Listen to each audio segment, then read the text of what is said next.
Okay,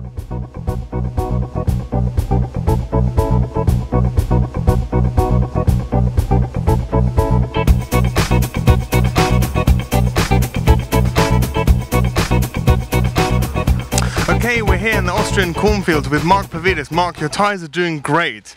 What's your opinion on how they're doing?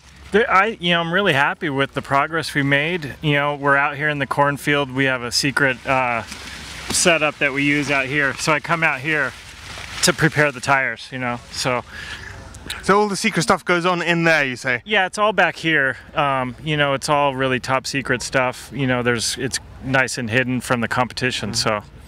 But more seriously, you're doing fantastic.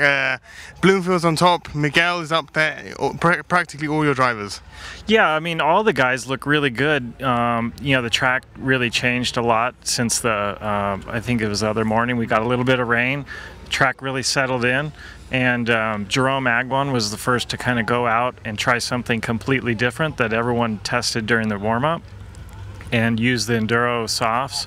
And that really kind of set the pace, I think, for what all of our drivers with the different cars were on. So, everyone tried the Enduros, either soft or super soft. They got a really good feeling, really easy to drive. And that's kind of where some of the faster guys ended up on.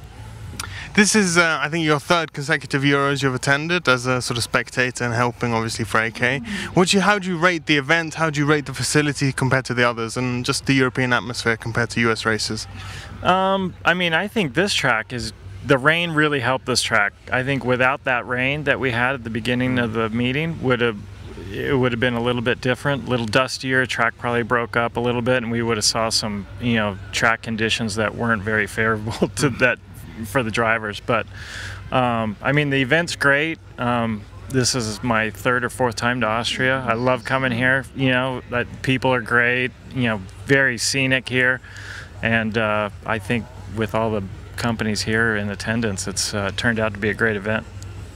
And plenty of corn as well. Plenty of corn. They're not lacking for corn, that's for sure. Okay, so as you said, it's your third or fourth time here. How is it that AK is here as a presence? Why are you here, essentially? What are you doing day to day? Day to day, just I'm going around making sure all our AK drivers, and even our customers for that matter, are using the right tire for the right conditions.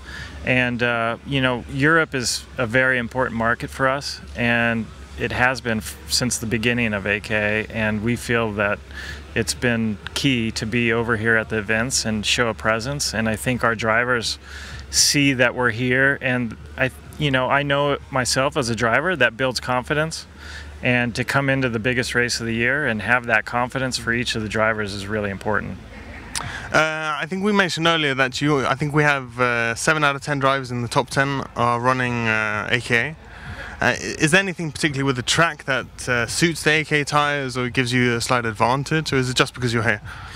I'd like to say it's just because I'm here, but I don't think that's the case. Each driver is prepared really well. They know what works, when the compounds kind of come in, and along with me watching as a spectator, we kind of get that second feedback that the driver has from their input and from spectating, and then from watching some video that I'll take, and I think that's really helped out a lot. Like I said, the Enduro is a tire that kind of went under the radar from everyone's testing, but here it's proved to be a tire that's been very fast, both in qualifying. I think we'll see that as we get into the semifinals and finals. Okay, looking ahead towards the end of qualifying on Saturday, out of your drivers or out of everyone here, who are you really watching? Who do you think is going to be up there come Saturday evening? Out of our drivers, there's a lot to pick from. Elliott Boots shows extremely fast speed. His consistency is a little bit off, but I think that'll come as the event goes on. Miguel Matias has really surprised me. I told him earlier it's probably the best I've seen him drive in probably 8 or 10 years. He's just really consistent. The other one that's doing well is David Ronnefolk. He again is a little bit in the Elliott Boots category. Really fast lap times, just a little bit inconsistent. But again, I think that'll come as we move on. But it's hard to say. I mean, you know, we've all been to a lot of races, and not always the fastest person is always up front. You know, it's the most consistent. So we'll have to wait and see. Okay, Mark Pavidis from AKA.